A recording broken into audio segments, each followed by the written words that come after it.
Si l'homme d'affaires, donné favori dans la course à la présidence, est arrivé en tête du premier tour, rien n'est joué entre les deux candidats. L'un est l'homme le plus riche du pays, l'autre un célèbre journaliste. Sebastián Piñera, 68 ans, qui veut ramener la droite au pouvoir au Chili, affronte dimanche le socialiste Alejandro Guillé, 64 ans, afin de succéder à la présidente de gauche Michelle Bachelet. Le résultat promet d'être très serré après un premier tour, le 19 novembre, où l'ex-chef d'État a obtenu près de 37% des voix, un score décevant alors qu'il était annoncé comme le grand favori du scrutin.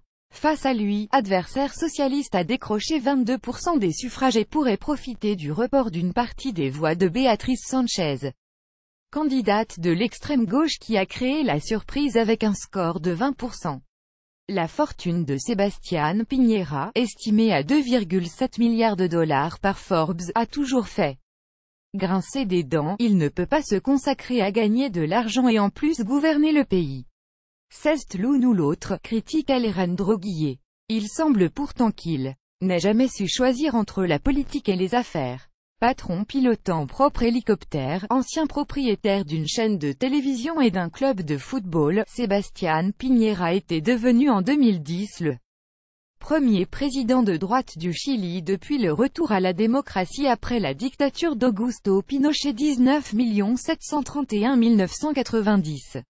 À mi-chemin entre l'homme politique et la célébrité, il se considérait alors parfois comme une sorte de PDG de l'entreprise. Chili, bronzé, souriant, élégant, il avait mis du temps, une fois élu président, à renoncer comme il le devait à ses actions dans la télévision, la compagnie aérienne nationale et le club de football Colo-Colo.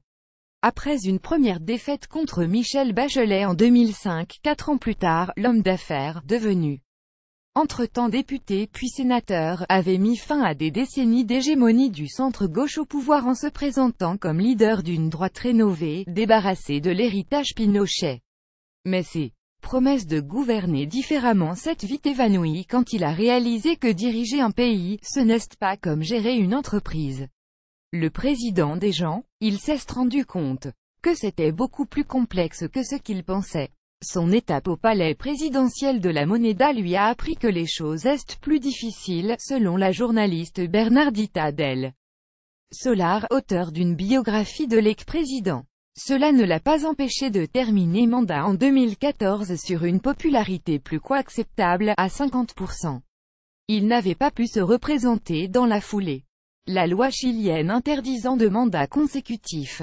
Son adversaire, Alejandro Guillé, est un visage très connu des Chiliens, après avoir présenté le principal journal télévisé du pays.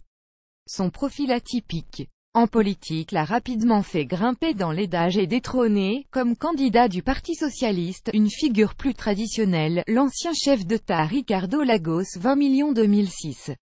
Face à l'énergie débordante de principal opposant, qui assure qu'il ne dort que 5 heures par nuit, Alejandro Guillé confesse allègrement qu'il aime profiter de la sieste, des bons repas et de longues conversations au calme. Beaucoup l'accusent de manquer d'enthousiasme dans cette campagne. Les gens se trompent, il s'est habitué aux hyperactifs, s'est-il récemment défendu lors d'une interview, rappelant qu'il est le seul candidat qui a parcouru l'ensemble du Chili pour défendre programme. Même s'il a été adoubé par la présidente sortante Michelle Bachelet, il se présente comme indépendant, et n'a pu compter que sur des fonds privés pour rassembler à travers le pays quelques 30 000 signatures nécessaires à sa candidature.